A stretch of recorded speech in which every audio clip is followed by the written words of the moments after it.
जब पंजाब में भगवंत मान के नेतृत्व में आम आदमी पार्टी की सरकार बनी तो सबसे बड़ी चुनौती थी संगठित अपराध और नशे का जाल।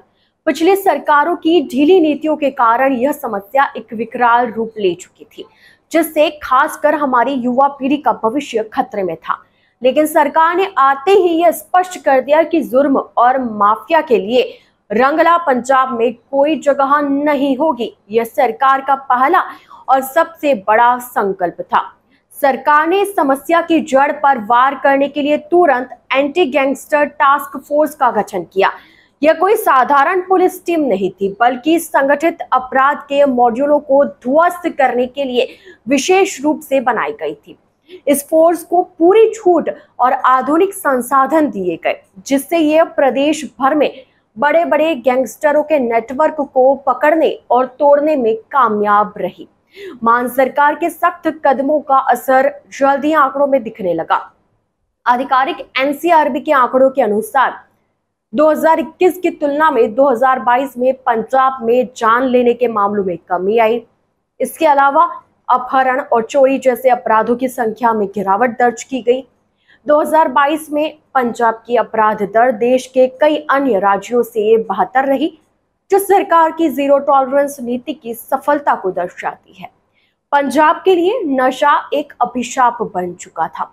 मुख्यमंत्री भगवंत मान ने इसे खत्म करने के लिए युद्ध नशे के विरुद्ध का ऐलान किया। पंजाब पुलिस ने बड़े पैमाने पर ऑपरेशन चलाए, जिसमें हजारों नशा तस्करों को गिरफ्तार किया गया।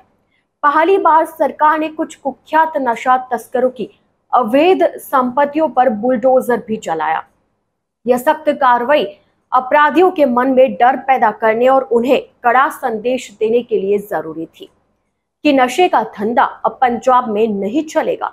गैंगस्टरों और आतंकवादियों के गठजोड़ को तोड़ने में एजीटीएफ ने बड़ी सफलता हासिल की है। पुलिस ने न केवल हथियार और विस्फोटक बरामद किए, बल्कि ड्रोन के माध्यम से होने वाले हथियारों की तस्करी के कई मॉड्यूलों का भी पर्दाफाश किया।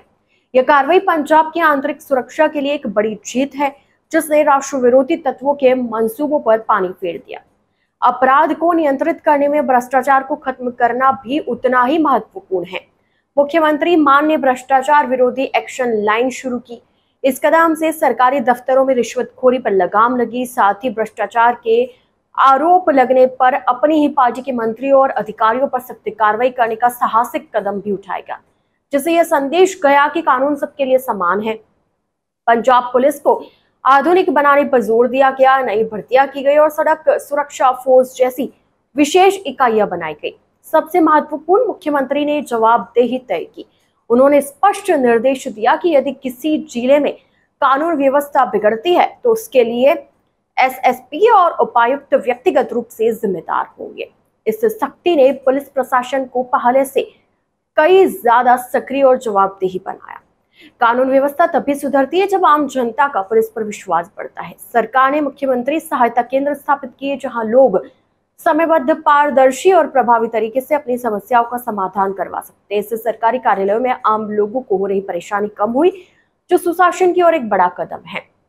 मान सरकार के अपराध पर वार अभियान का सबसे बड़ा फायदा पंजाब के युवाओं को मिल रहा है। जब गैंगस्टर और नशे का जाल टूटता है तो युवाओं को एक सुरक्षित और स्वस्थ वातावरण मिलता है। अब वे अपने सपनों को पूरा करने के लिए ध्यान लगा सकते हैं, न कि अपराध या नशे की ओर भटकने के लिए मजबूर हो। यह सरकार की दूरदर्शिता है कि उन्होंने पंजाब के भविष्य यानी युवाओं के लिए शांति और विकास का रास्ता खोला है।